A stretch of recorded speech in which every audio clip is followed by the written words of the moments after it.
Welcome to Revelation Unraveled. I'm your host, William Tapley, also known as the third eagle of the apocalypse and the co-prophet of these end times. About a year and a half ago, I did a series of videos debunking the flat earth nonsense. And the reason I did that is because there was an avalanche of videos at that time promoting the idea that the earth is not a globe. And of course that is nonsense. But it was interesting to me that in many of these new videos, the poster identified himself as either a Christian or a Bible believer or a 9/11 truther. And I began to understand that this had to be a psyop from the deep state. In other words, they wanted to make Bible-believing Christians or 9/11 truthers look like kooks. Well, I have a little sidebar I would like to add at this time. There are 0 astronomers who will tell you that the earth is flat. But there are thousands of architects and engineers who question the official government storyline on what happened on 9/11. In any event, I am still getting comments on those videos, and I got an interesting one this week from Peter J226, and he is beginning to be swayed by the flat earth nonsense. So I am going to, on this program, give you a really perfect demonstration, in my opinion, that the earth must be a globe. Now here's what he wrote. I have not decided whether or not I believe the flat earth model. I do know, however, that I am not part of any psyop.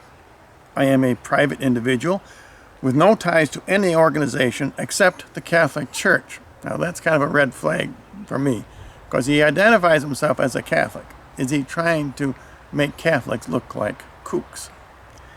I am simply pointing out your error when you contend that the sun and the moon do not shrink in size at sunset or moonset. Well, I took this as a challenge. And would you believe, last night, I went out every hour, on the hour. I set my alarm. And I took a photograph of the moon because we had clear skies and it was a full moon. And I demonstrate very clearly that the moon does not change size, or the sun, as far as that goes, as it traverses the sky from the eastern horizon to the western horizon.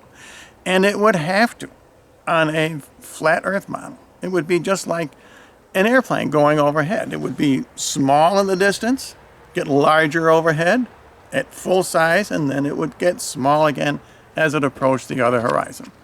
But neither the moon nor the sun do that. So let's take a look at the first video I took at 9:30 last night. Now this is 9:30 p.m., August the 8th, Eastern Standard Time, and this was approximately 40 minutes after moonrise. I was not able to get far enough away from the horizon to view the actual moonrise. The camera was set at full zoom so as to make the image as large as possible on your screen so that you can actually measure the diameter of the moon in this image and at every hour. Now I actually set my alarm for every hour last night so I could get up and take a picture of the moon. And the skies cooperated, and I show very clearly the moon does not change size as it goes across the sky. Let's look at the next hour.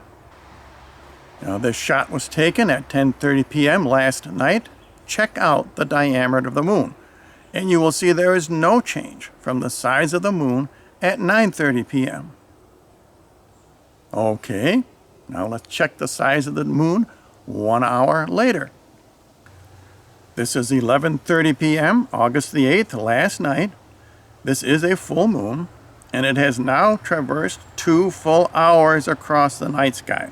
And as you can see, there has been no change to the moon's diameter. Now in this next clip, the moon does look a little smaller, and that's because it's my fault. I goofed up on the zoom. I didn't quite zoom it in as much as I should have. This is 12:30 a.m. this morning, August the 9th. And as you can see, there are some clouds which have moved in. And unfortunately, as I mentioned, I messed up on the camera's zoom. I did not zoom it in all the way.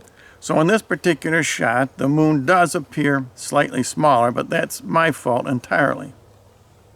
Now in the next image, the moon is just about at perigee. And according to the flat earth theory, it should be much larger than it appeared 4 hours earlier, just after moonrise.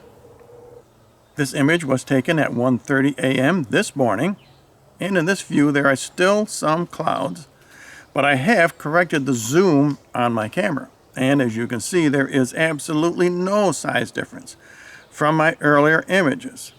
Of course, on the flat earth model, there should be at least twice the size of the moon compared to moonrise.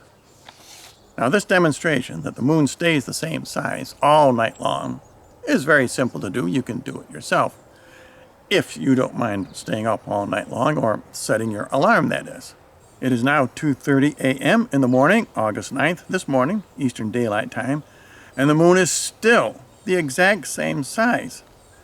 It's about this time that the moon should start getting smaller. That is, if the flat earth model were real. Okay, moving on to 3:30 a.m. Again, no change in the size of the moon. Let's move on to 4:30 a.m. It's now 4:30 in the morning and still no size change. This is more than 7 hours after moonrise. You flat earthers have got to be feeling rather silly just about now. Now the next image at 5:30 also shows no change in the size of the moon. Now in this view at 5:30, you can maybe see in this shot that the sky is beginning to brighten just a little bit, with a little color showing up. According to the flat earth model, the moon's diameter should be much, much smaller than a few hours ago at perigee. Now in the next image, the sun was beginning to come up and the moon was starting to fade. So this was the last picture I was able to take this morning. It is 6:30 a.m. now. The moon does not set for another hour, but it was already fading from view. Please note, however, that the moon was not getting any smaller. That's because in all of these images, the moon remained at a near constant 250,000 miles from Earth, not overhead as the flat earthers would have you believe. Now the beauty of this demonstration is that you can do it yourself. Anyone can set up a camera, that is, as long as you're willing to stay up all night or set your alarm and get up every hour like I did this morning. And I did this because I know there are a lot of sincere people who are taken in by the flat earth nonsense. They know the government lies to us. Therefore, they think that maybe NASA lies about the globular shape of the earth. But scientists have been teaching about the globular shape of the earth for hundreds of years, and they are correct. And it is the flat earthers, from the deep state in this case, who are trying to fool you. They want Christians to look like idiots. They want 9/11 truthers to look like idiots. Don't be fooled. And as always, if you would like to know more information about my ministry here on YouTube, visit my 30eaglemedia.com website.